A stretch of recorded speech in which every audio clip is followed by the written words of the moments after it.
Hello, welcome to the final day of this 14-day challenge. It's so hard to believe that just 2 weeks ago we were starting, and some of you had probably always wanted to play the piano but had never had the chance or had never taken the time or whatever the case may be. And we've learned so much music in just 2 short weeks, and we've learned so many different skills at the piano. And I'm just so excited for you that you're taking this chance, that you've made the most of this opportunity, and you must be so proud of yourself for making it this far. So congratulations, and let's just dive right into our final day of lessons here. So yesterday we started our G major scale hands separately. Today we're putting hands together, and let's just walk through that nice and slow. You know the drill by now, you know the fingerings. We talked about the notes yesterday. You know the transitions because we've had these fingerings before. So let's just put it hands together. 1, 2, ready, go.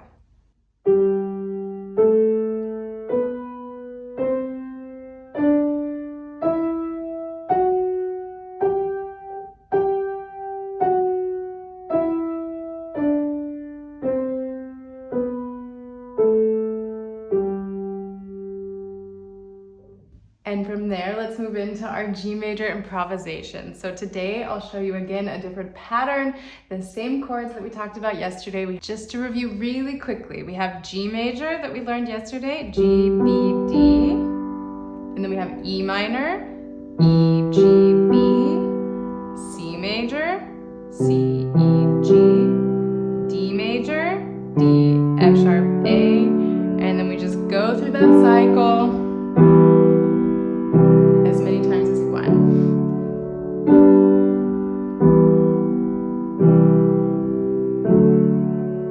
I'll just show you my version of this improvisation today and then leave you on your own to practice your version.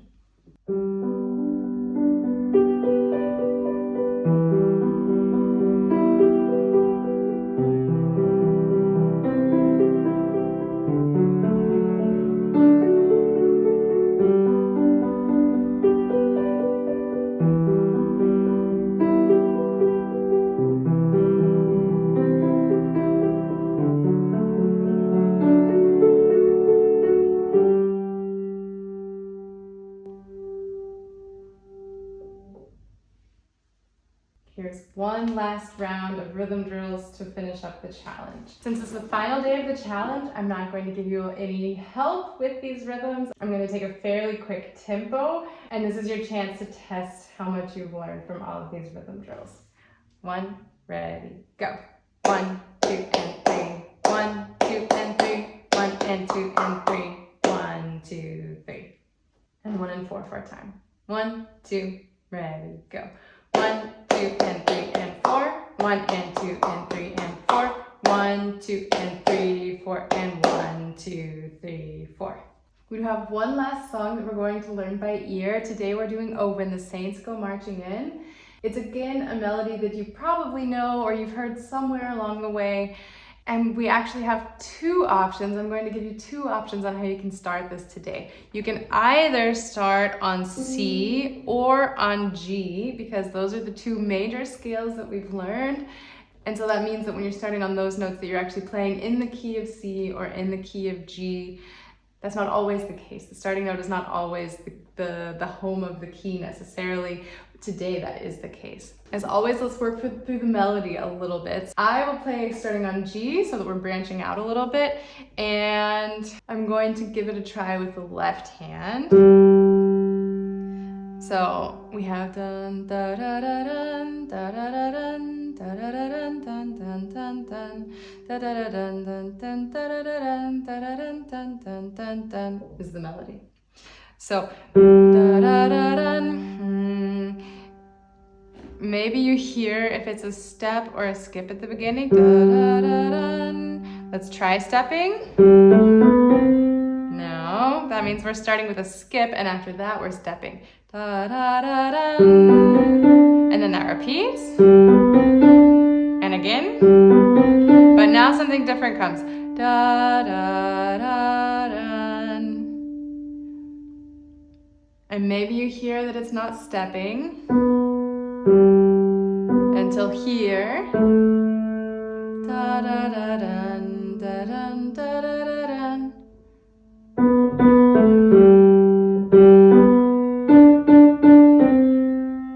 Da da dun dun dun dun dun.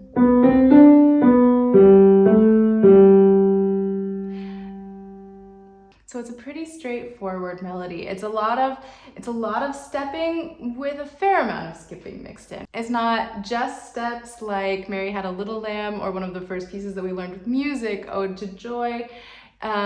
We have a good mixture of steps and skips. It's also not too jumpy. We're able to find the distance between the notes pretty easily now. I'm sure that you're getting more comfortable finding the distance between the notes and also just testing out different things. And the more you try this out, the more it's just going to become second nature, and it's going to be something that you start to move intuitively around the piano. Maybe you've developed that sense already, I don't know.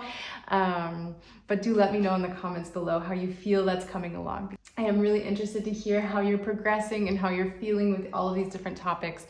So please do get in touch and let me know. Our final reading drill of the challenge is intervals. We're going to be reading all over the grand staff at this point. We have seconds, thirds, fourths, and fifths. And just like yesterday, I'm not going to give you a lot of time to look through them and to figure everything out. We're going out of the challenge in style. We're really pushing ourselves to the limit and seeing how quickly we can manage all of these topics. Here we go. A, up a fifth to E. C, down a third to A. A, down a fourth to E. E, up a second to F. F, down a fourth to C. G, up a fourth to C. A, up a second to B. D, down a fifth to G. C, down a third to A. D, up a fifth to A. B, up a second to C. B, up a third to D. C, down a fourth to G. B, down a fifth to E. F, up a third to A. D, up a fourth to G. And that's it. How did that go? If you had any troubles, do go back through that a couple more times. I think that was a fairly tricky quiz. So if you had any trouble with that, don't feel bad. I did throw you kind of a curveball on the very last day here, and just go through it a couple more times, or save this video and keep coming back to it and keep quizzing yourself on those so that you can keep improving your interval and note reading. For our final day, we're learning the final part of Swan Lake, hands together. So let's walk through that nice and slowly now. As always, do hit pause, do your hands separately, work on your own, and then meet me back right here. And this is even a little bit simpler than the pattern that we learned hands together yesterday. It's tricky in that the left hand has the melody, and that's not always so easy to make the left hand really sing, but the right hand is just playing whole notes the whole time, so that should be fairly easy to coordinate. So I am just going to play through these two rows once to show you how it's going to sound, and then we'll talk through any things that might be a little bit tricky to coordinate.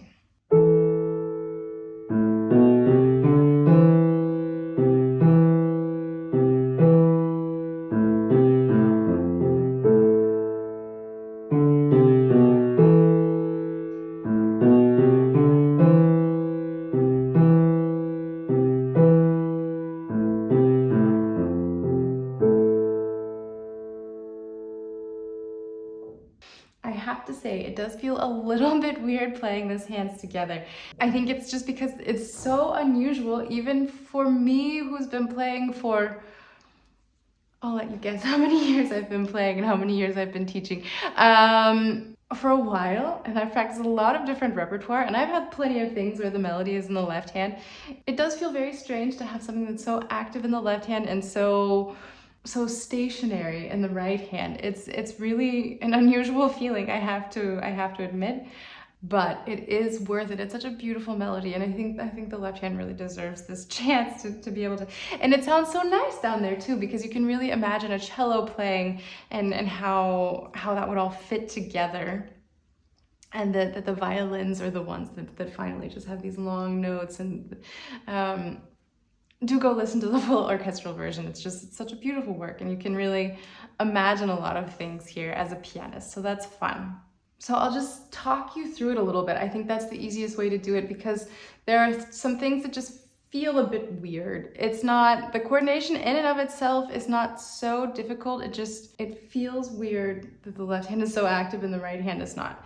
So we're starting with both thumbs. That's really comfortable.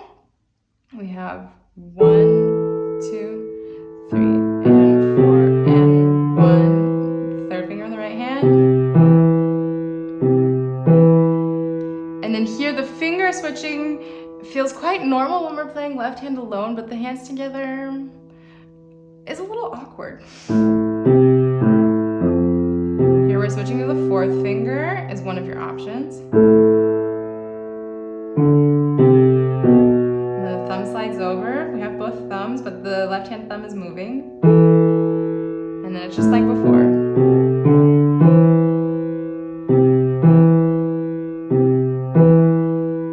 Third finger comes over.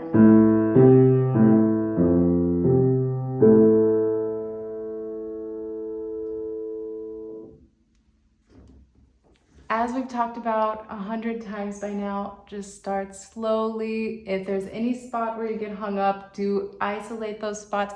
I would recommend doing measure 11 or maybe measure 10 and 11 a few times.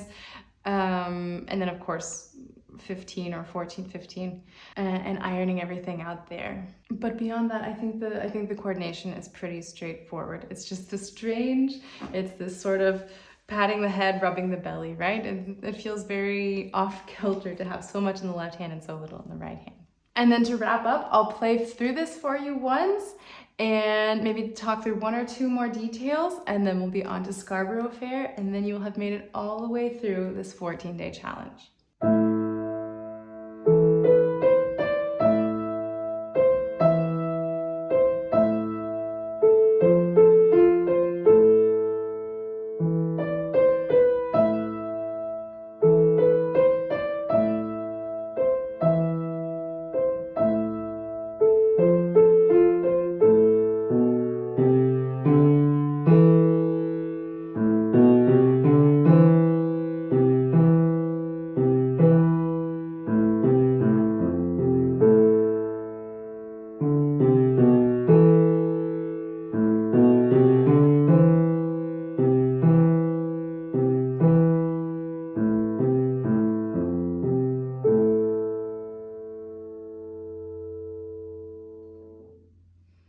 So final details, you may have noticed if you watched my fingering really carefully that I did not always do the fingerings that I actually recommended to you. The version that I have saved on my iPad is not the same final version that we discussed in the lesson before, and it's not the ones that's in your workbook with the fingerings written out, because I'd saved the file already and then just plugged it into my iPad. I didn't transfer the new version over. There's also a lesson there, though. There are 2 lessons there. 1, write down your fingerings. It's very important to write down fingerings. If you don't have them written down, it's the first thing that disappears when you're performing. It's gone. The second thing is, if you flub a fingering, you can still make it work. You shouldn't panic and freak out and lose your mind and just stop playing because you used a wrong finger. See if you can find a way to keep going. It's really important to develop this flexibility, because just like if you miss a step while you're dancing, what are you going to do? You're not going to just stop and stand still on the dance floor, right? You're going to find a way to keep moving. You're going to find a way to compensate for it, and you're going to try to stay in the flow. And it's exactly the same thing as the piano. So learn from my mistakes, write in your fingerings, and if you flub your fingerings, even if they're written there, just keep going. Find a way to make it work, and there will be times when it's not going to flow necessarily, but then get back on track and you don't have to advertise that you've made a mistake or that something didn't go exactly as according to plan. Then a couple of musical details here. We always want the melody to be the loudest thing that we're playing. So when the left hand takes over the melody in the last 2 rows, it is important that the left hand is playing louder than the right hand. That's not always so simple. That's not always so easy. The nice thing is lower notes tend to come out louder just because the strings on the piano are longer and thicker for the lower notes. Do your best to make these differences in the hands wherever the melody is to bring that out, but we're still learning. There are a lot of tricks that we can incorporate there. I have some videos in different places about ghosting. I'll also try to make a short about ghosting sometime in the next few weeks so that you can see what that's about. That's a really good way to help bring out our melody also. And then the final musical detail that I want to talk about is the transition from measure 8 to 9. The right hand has had the melody until there, and the left hand has these quarter notes stepping up to the melody in where it starts in measure 9. I would grow louder through that. We call that a crescendo, and that just gives us the opportunity to have the right hand really present once it's taking over the melody. Finally, we have Scarborough Fair. This one we've put hands together all the way through by now. You've gotten that under your belt. Go ahead, review the hands separately. Maybe play just each hand all the way through once on its own so that the fingering's really fresh, the rhythms are settled in, you have everything just like you want it. Then maybe go one row at a time, practicing hands together. And then I'll show you now how it sounds from start to finish, hands together.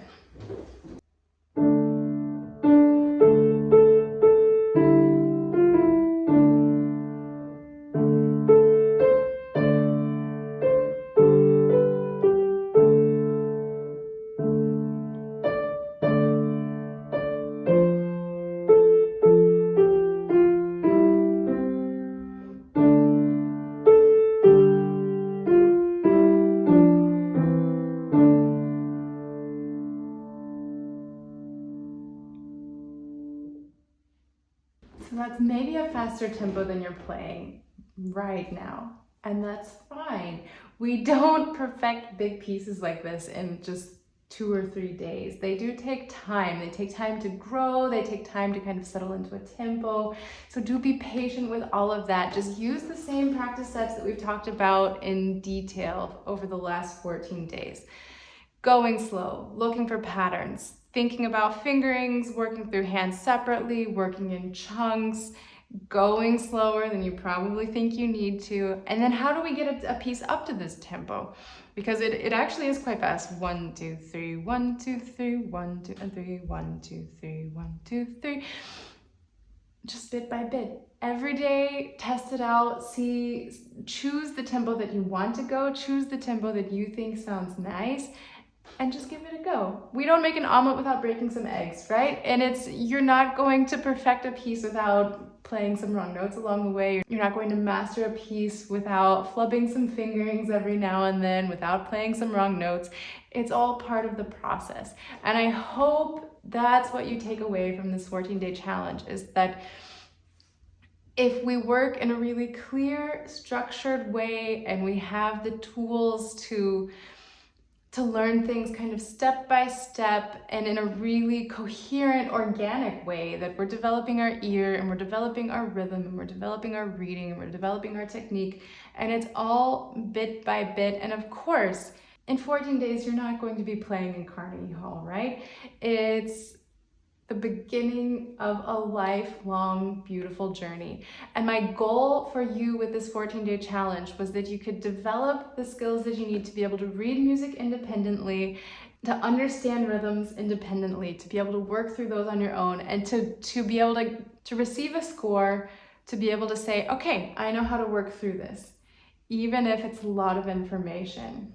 And then on the other hand, if you hear a melody that you really like and you think, I think I'd like to play that at the piano, you can sit down and just try it out. And that you have this confidence to sit at the piano and to test things out and to not worry about if it's going to be perfect, but to just be able to sit down, try it out, and hear what's right, hear what's not right, and then figure out how to fix that on your own.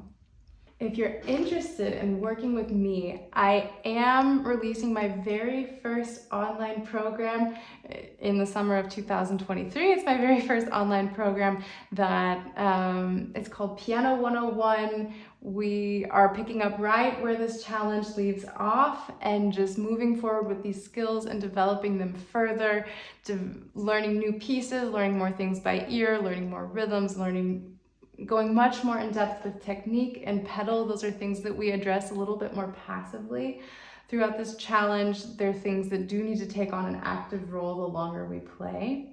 And if any of that sounds interesting to you, drop a comment below or send me an email. My email address is in the description below. Find me on Instagram and just get in touch. I'm so happy that you've made it this far. Music is such a special thing, and I'm so glad that you've given yourself the gift of these 14 days of just working through these skills and doing it for you, because music is something that enriches our lives in so many ways, and it's something that nobody can take away from us.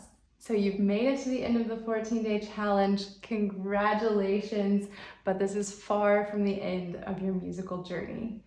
I'm always available for any questions that you have. Please feel free to reach out, and until next time, happy practicing.